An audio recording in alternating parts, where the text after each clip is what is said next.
बिछड़ू जी आए हवन गमक सुनी बिछड़ू जी आए साथे में लक्ष्मी मैया हो जहाँ होले हवनिया सतवा में लक्ष्मी रानिया हो जानिया सतवा में लक्ष्मी रानिया हो जहाँ होले हवनिया सतवा में लक्ष्मी रानिया हो जाले हवनिया बड़ी भाग्यशाली जमिनिया हो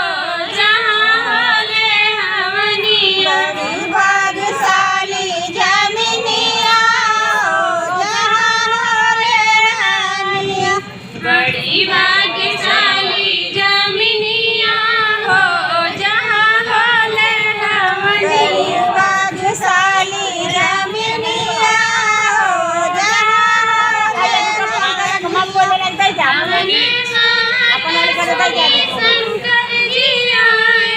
हवन गमक सुनि शंकर जी आए हवन गमक सुनि शंकर जी आए हवन गमक सुनि शंकर जी आए सतवा में गौरा रनिया हो जहाँ होले हवनिया सतवा में गौरा रनिया हो जहाँ होले हवनिया सतवा